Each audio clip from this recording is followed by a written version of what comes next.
Bom dia, seja bem-vindo à segunda mensagem sobre essa série de medo e tudo que a gente está encontrando. Mas eu tenho uma pergunta: qual é o seu medo principal? O que realmente te dá medo? Eu vou confessar, eu não gosto de altura. Para subir na altura eu estou bem, mas quando eu começo a descer e ver aquele longe e tudo, eu fico com medo. Outra coisa que eu não gosto é lugar apertado. Até para eu colocar a minha mão na frente do meu rosto, me dá uma ansiedade que é incrível. O que lhe espanta mais do que qualquer outra coisa? Todos têm medo de certas coisas. Uma pessoa diz que não tem medo de nada. Essa pessoa tem medo, sim. Pelo menos tem medo que terá medo. O problema não é ter medo, mas deixar o medo dominar a sua vida. A Bíblia diz assim: no amor não existe medo. Antes, o perfeito amor lança fora o medo. Ora, o medo produz tormenta. Logo, aquele que teme não é aperfeiçoado em amor. A vida é cheia de conflitos emocionais. Os resultados desses conflitos emocionais se acumulam progressivamente e se mantêm em uma variedade de formas. Já pensou alguma vez que temores e ansiedade podem fazer com que uma pessoa fique de cabelos brancos? Já ouvi histórias, eu nunca vi pessoalmente, mas pessoas que entrou no medo tão profundo e tudo, os cabelos mudaram de cor. Se é verdade ou não, eu nunca vi, mas já ouvi dizer. Podem mesmo ficar velhos antes da hora por causa dos medos e ansiedades.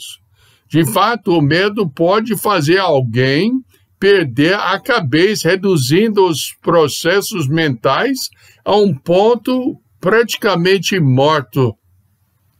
Tem muitas pessoas que não regulam bem por causa dos seus medos. Na realidade, o medo é uma forma de pânico. A pessoa perde temporariamente o domínio próprio. Você já viu, talvez num filme, alguma coisa, que o perigo é tanto que a pessoa fica fora de si e o seu companheiro, o que ele faz? Dá uma tapa na cara da pessoa e fala: "Oh, mas eu agradeço, eu precisava daquilo." Acredito, por causa do medo, às vezes nós precisamos uma tapa na cara que Deus faz com a gente, para que possamos reconhecer o fato que Deus é soberano, que Ele está no controle. Mas como é que começa o medo? De onde vem o medo? Qual é a causa do medo? Devemos ter certos medos? Todos são boas perguntas e vamos procurar as respostas. Um dos temores básicos da humanidade é o medo da morte. Durante esse Covid-19, esse doença que está pegando todo mundo, o pessoal em geral tem medo da morte. Talvez você tenha. Isso é natural, porque no íntimo da alma de cada pessoa há poderosos anseios de continuar a viver. Ninguém normalmente quer morrer, queremos viver. Mas a pessoa tem muito medo da morte porque não tem um relacionamento certo com Deus. Por que tem esse medo? Simplesmente porque a pessoa nunca passou pelos passos da morte, então não sabe o que a espera. Ela acha que a vida é tão boa que não pode existir algo melhor.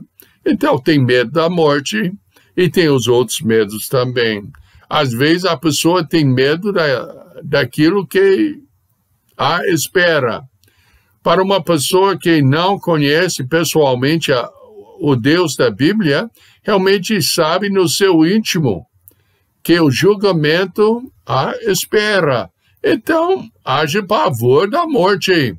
Logo, para o crente, a morte deve inspirar esperança e não medo. Juntamente com o apóstolo Paulo, todos podemos dizer, para mim, o viver é Cristo e morrer é lucro.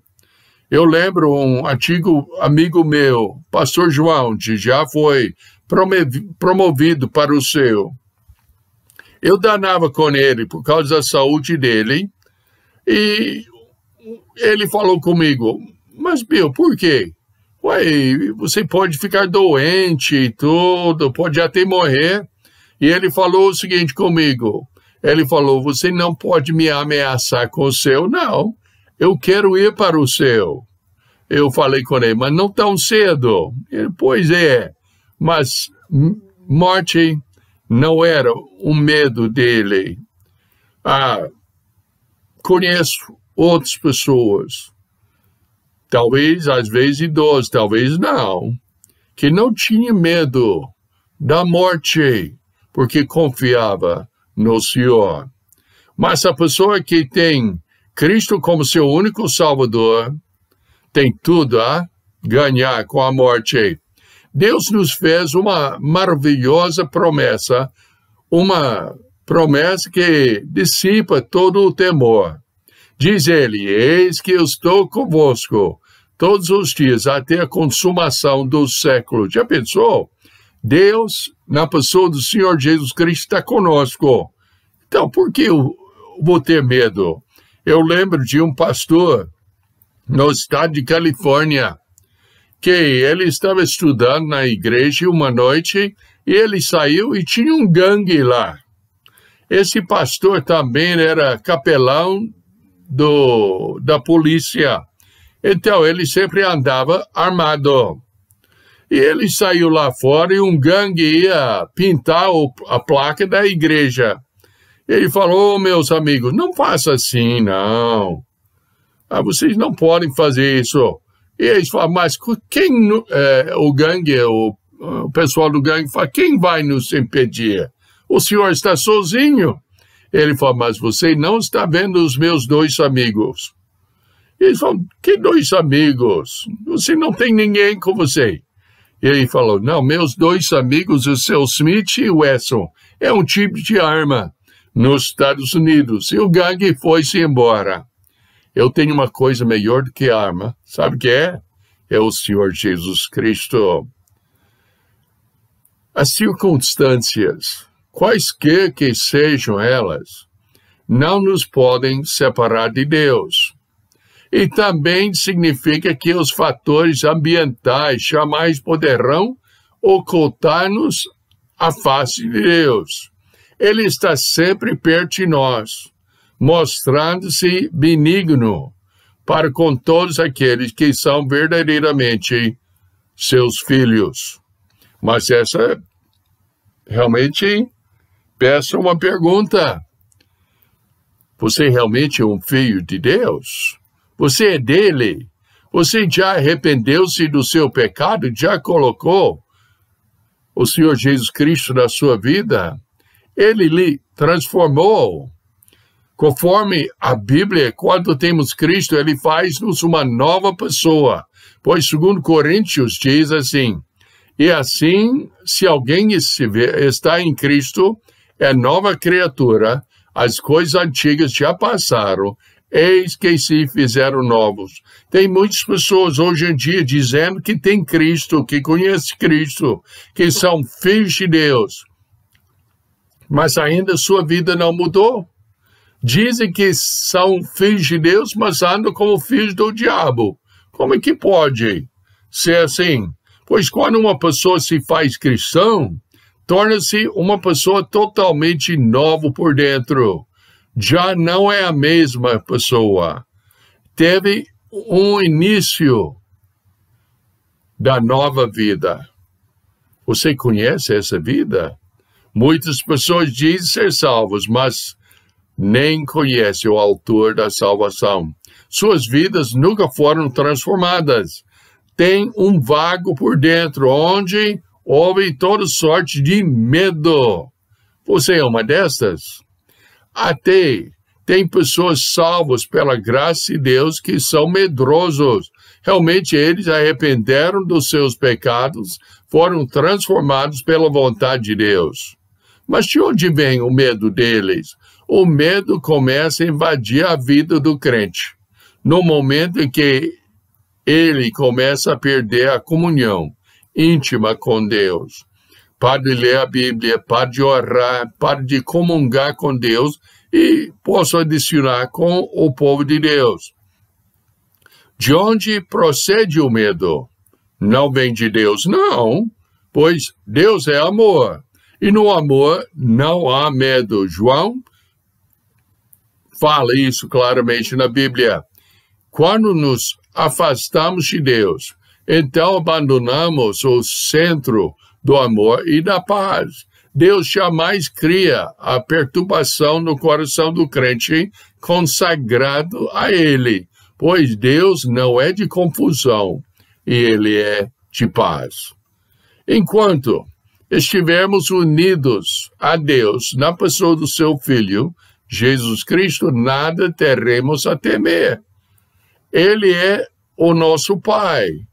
Ele toma cuidado de nós em sua sabedoria e amor infinitos. Que nos poderia infundir mais razão para confiança? Que se nos poderia revelar mais completa a segurança que está na pessoa do Senhor Jesus Cristo? Em verdade, quando descansamos na sombra do Onipotente, nada temos a temer. Assim é que o crente que gosta de harmonia íntima com Deus não tem causa real para ceder ao medo, para ser invadido de temores, como de morte, solidão e os demais. Eu lembro, uma vez na nossa vida, uma pessoa me perguntou, nós estamos numa situação realmente apertada. E a pessoa me perguntou assim, será que Deus vai resolver esse problema? E eu perguntei à pessoa, Deus já abandonou a gente uma vez ou outra? E a pessoa falou, nunca.